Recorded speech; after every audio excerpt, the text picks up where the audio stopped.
No. Hirapan ako dito. Kung ang Diyos nagbigay ng batas sa tao, nagbigay din ba siya ng batas sa kanyang mga anghel? At kung meron, anong klaseng batas yung binigay ng Diyos ng mga anghel? Whatever the law, did God give law to angels as He gave law to man? Yes. Whatever that law was, we are not privy to it. Well, just ask Him by and by. We will just know that by and by.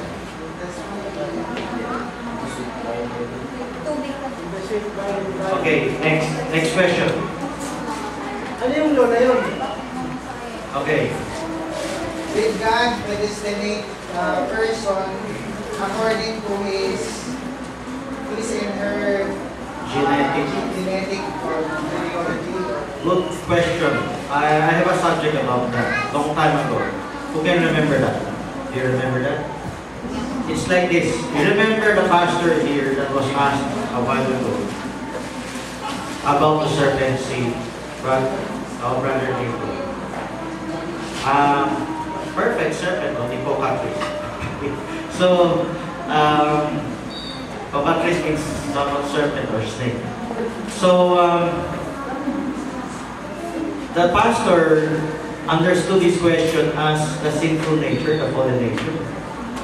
So, you know, what he understood is the same as what Kibuloy, Xiong Yung Moon, if you can interview him.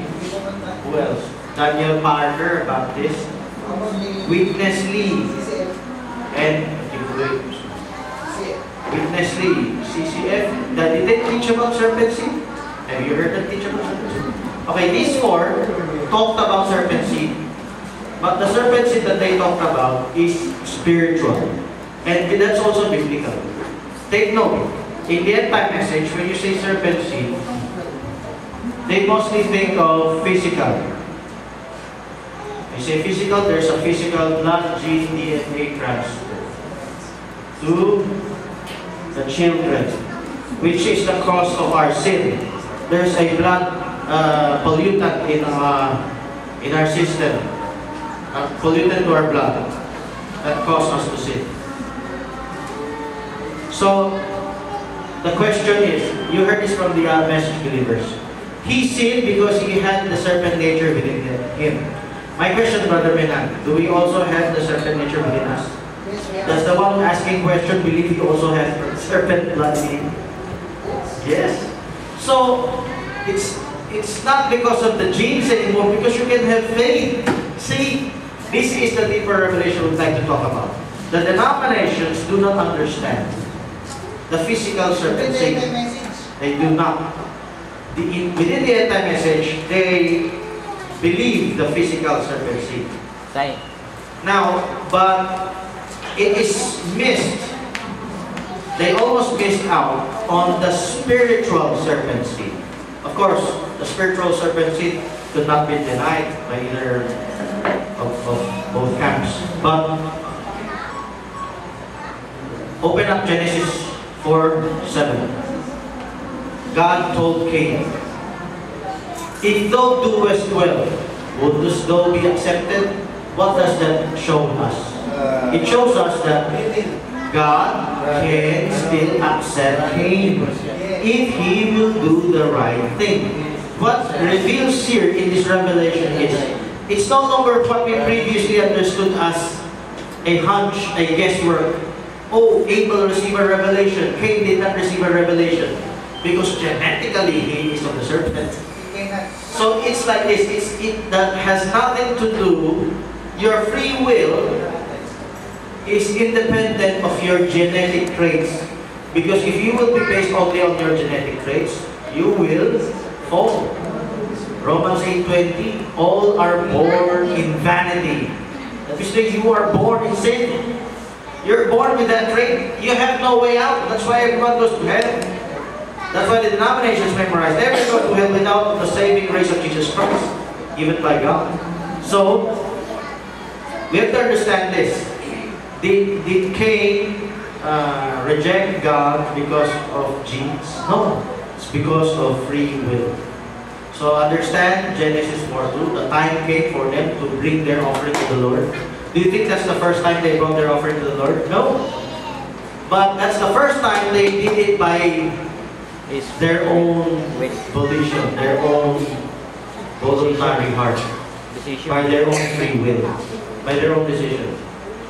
So before, did they bring their offerings to the Lord? Yes, by training. That is how you will know, Genesis 4:7. If you do it right, if you do well, will you not be accepted? So Cain must have known what he's supposed to do. He just refused to do it. Yes. So you see here a free will working out, a decision to reject the instruction of God, to make your own righteousness. Same in the church, if you're Nicolaitan, not Berean, you will be following your own righteousness. So here today we have the typology of a spiritual serpent seed. The typology of a spiritual serpent seed came from the original serpent seed. Not because he had a physical blood pollutant, it's because by choice he made the wrong choice. Now can a pure son of God, comparatively to Cain, Seth, can they, his children, Adamic children, who are still pure, comparatively, I say comparatively because it's no longer pure by reason of sin, but compared to Cain's line, it's much more pure. Those who are much more pure compared to Cain, are they better off? Are they free from sin? Are they free from hell? So it's because of choice. Can they not sin because by percentage their serpent seed is much lower or almost nil? Only the spirit. So they can still sin. Genesis 6:1. The sons of God saw the daughters of men, and they were fair, took upon them wives of whom they chose. So even if you're the son of God, you can still sin. It's a good typology in our church. Even if you're up on the pedestal, you should not rest on your laurels, because anytime you could fall. There's a scripture that says, take heed when you think you stand, lest you fall. Okay? Brother Dennis. So, you mean, Brother Francis, we are chosen before the foundation, not to sit by your grave, because Father Andrew said, oh, there's a question, good question, about predestination Father as your spiritual seed. said, free will is not absolute. No problem, sir. So, how can we... Free will is the absolute. Free will is not the absolute. But chosen by seed.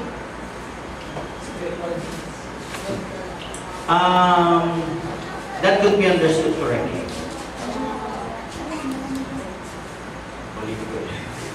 That could be understood correctly.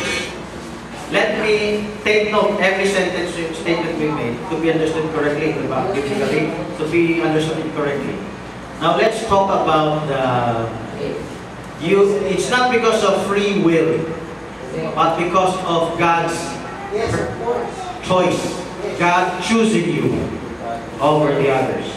Now, if you lack explanation, it would be similar to Calvin. Yes, Calvinist, Sovereign Gracers Baptist, John Knox. This Baptist explanation of predestination is God just chose you, that's all. End of the story. But God gave us further revelation on the basis of God choosing us. God used a basis to choose us. Do you know scripture? Romans chapter 8, verse 29. For whom He did foreknew, then He did predestinate. So He based His predestination on foreknowledge. On what? Foreknowledge of what your choice would be. Did He knew in advance? Yes, He's God. He spans beyond space and time. He knows the inner workings of your heart. That's written in Psalms 139, Psalms 51. God knows our coming and going. God knows the very secrets of our hearts. God knows us more than we know ourselves. So, God knew beforehand what your choice would be. So this I would agree. It's not by free will only because you in yourselves are totally depraved. Totally depraved is no. That's right. Totally depraved, total depravity is a teaching of these Calvinists. They have this tulip to memorize acronym. T is, I forgot. No, don't use total depravity. U is unconditional election. L is limited atonement. Let me write it down. Focus it on here. Tulip. I hope you can memorize this if ever you encounter them. Yes. Take note, fruits are spread out among different groups. Total ang I wonder if this is conditional. really total depravity. I think it's not total depravity. U is unconditional Unconditional election. liberty. Total. Please check it out in the internet. Tulip. What is T? Only practice. L is, say it at the same time, limited atonement. Limitado lang doon sa mga Limited to those who will be atoned. And I is irresistible grace. You cannot resist His grace. Whether you like it or not, you cannot resist His grace. Preservation of saints. This is the counterpart of sanctification by wisdom. Those He will save, He will preserve.